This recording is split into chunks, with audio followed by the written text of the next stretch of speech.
Salut tout le monde et bienvenue dans ce nouveau tuto.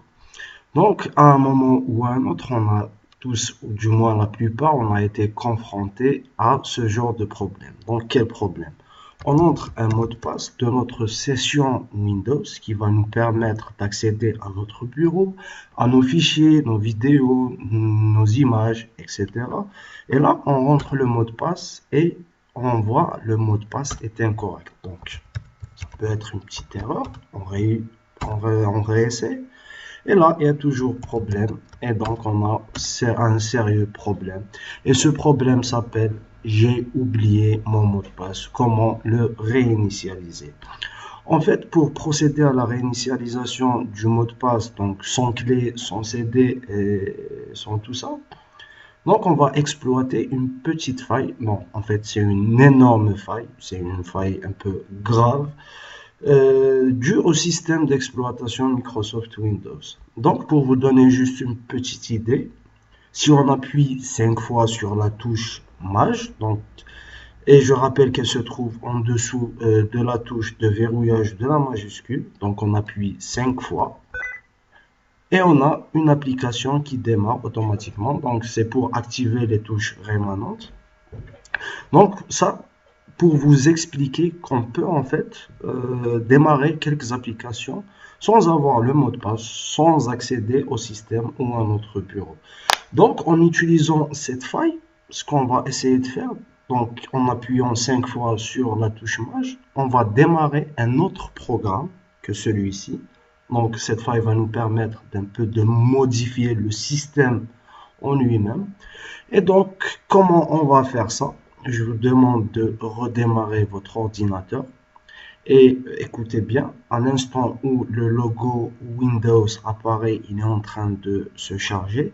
Vous allez appuyer sur les trois touches CTRL ALT SUP. Donc moi, je suis sur une machine virtuelle et mes trois boutons sont regroupés en un seul bouton qui est juste là. Donc si j'appuie ici, ce sera l'équivalent des trois touches. Donc maintenant, on va redémarrer notre ordinateur. On se tient prêt. On attend que le logo Windows apparaît. Donc voilà, et là, je vais appuyer. Et on va nous renvoyer vers l'outil de redémarrage de système. Donc là, on est en train de dire à Windows, voilà, on a eu un problème de redémarrage, ce qui est faux. Donc uniquement pour lancer cet outil de redémarrage. Donc on appuie sur Entrée pour y accéder parce que c'est là que se trouve la faille qu'on va exploiter. Donc bien sûr, cette faille, on va la retrouver vers la fin. Donc on va laisser un peu Windows analyser un peu pour voir pour pouvoir situer où se trouve le problème. Et nous, ce qui nous intéresse, c'est en fait le rapport final. Donc là, on est à la recherche des problèmes éventuels.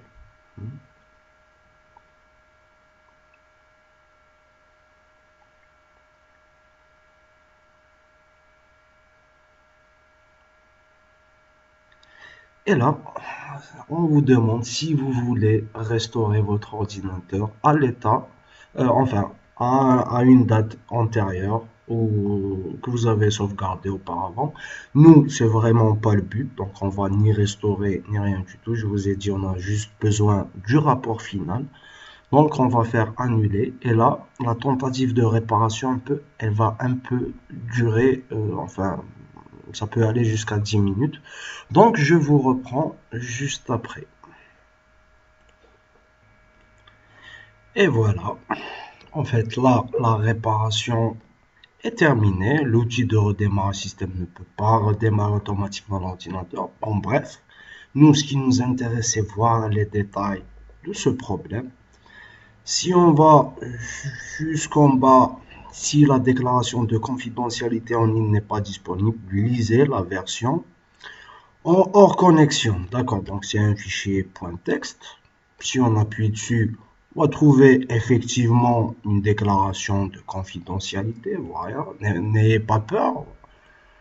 Et si on fait ouvrir, alors là, vous n'allez pas vous rendre compte. C'est-à-dire, on va rentrer directement dans notre système. C'est notre disque dur. On a toutes nos informations. Voilà. Donc voilà, c'est quelque chose d'extraordinaire. Et sur ce coup, Microsoft se sont bien plantés.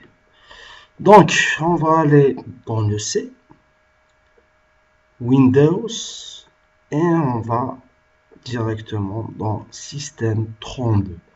Donc, un truc un peu important, c'est qu'il faut faire apparaître tous les fichiers. Comme ça, on peut voir les applications. Donc, l'application que j'ai démarré tout à l'heure avec les 5 touches consécutives s'appelle 7HC, donc SETHC, et c'est ce qu'on va chercher dans un premier temps. Donc, on se rend dans le SRS. Alors, 7.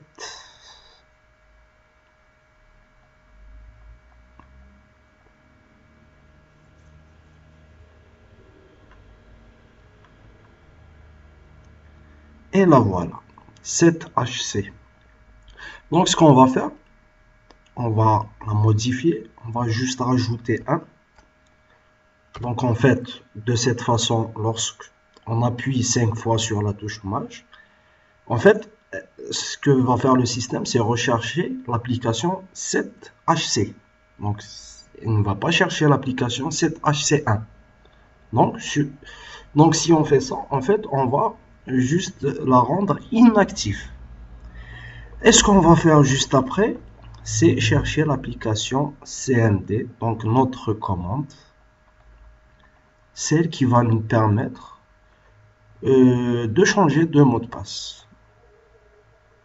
Donc CMD, la voici. Donc ce que vous allez faire, c'est copier, ensuite la recoller. Et là, on va complètement lui changer de nom. Et devinez le nom qu'on va lui donner. Eh ben, vous l'avez deviné, c'est 7HC. On va faire croire au système que l'application 7HC, en fait, c'est l'invité de commande, tout simplement.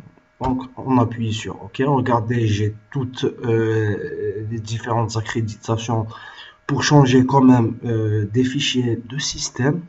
Donc, si quelqu'un accède à cette partie du système, alors là, vous pouvez être sûr que en modifiant, juste en effaçant par exemple une DLL, euh, il y a de fortes chances que Windows ne redémarre jamais.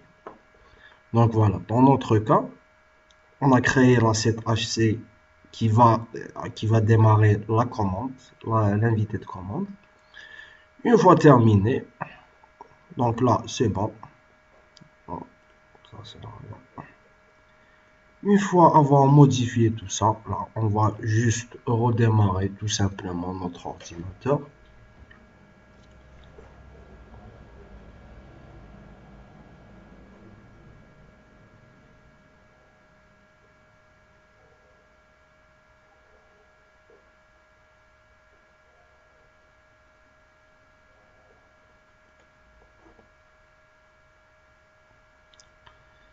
Et ça tarde un peu.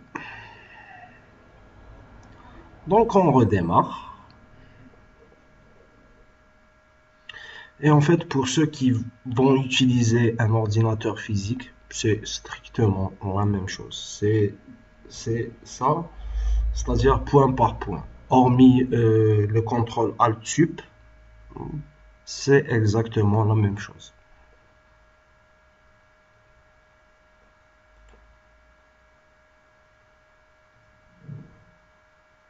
Donc cette fois-ci, on laisse démarrer le plus normalement du monde. Donc Windows va démarrer. On va atterrir sur la page d'authentification. Donc sur la page où on doit mettre notre username et notre mot de passe de la session Windows.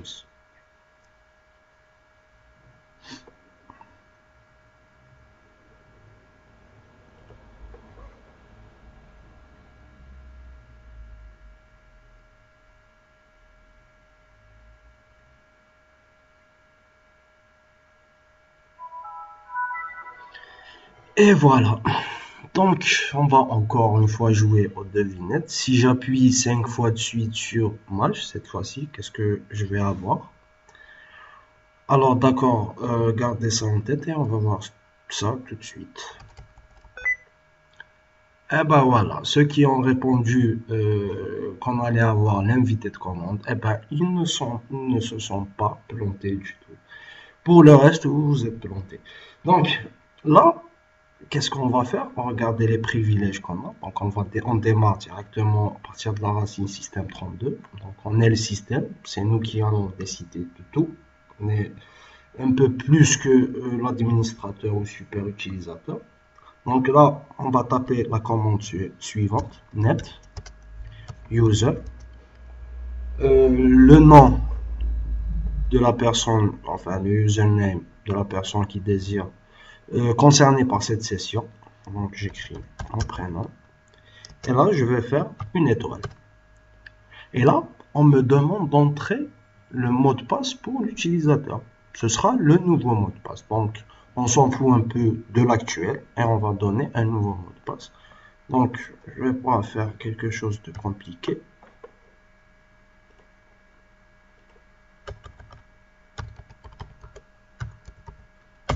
Là, on vous demande de confirmer. La commande s'est terminée correctement. Donc là, si je rentre mon mot de passe, le mot de passe que je viens de rentrer là, maintenant, c'est password. Alors, je vais avoir un accès direct à ma machine et j'ai retrouvé mon bureau, je retrouve toutes mes applications. Et voilà, donc à partir d'une faille, on peut voilà, faire des trucs comme ça. Et pour vous protéger de ce genre de faille, je vais vous demander de mettre un mot de passe pour l'accès au setup de votre BIOS. C'est-à-dire que dès que vous allumez votre ordinateur, avant de booter sur le disque dur pour voilà, générer votre système d'exploitation, là, on va vous demander un mot de passe. Une fois rentré ce mot de passe, là, le système d'exploitation va commencer à charger et vous arrivez sur une seconde authentification qui sera votre username et le mot de passe de votre session. J'espère que tout ça va vous aider ou vous aide déjà. Et puis si vous avez des problèmes, si vous rencontrez des problèmes, voilà, je suis à votre disposition. Vous pouvez m'écrire des commentaires, m'écrire un message ou voilà, vous faites ça et puis je vais essayer de répondre dans les plus brefs délais. Donc je vous remercie pour votre attention et au revoir.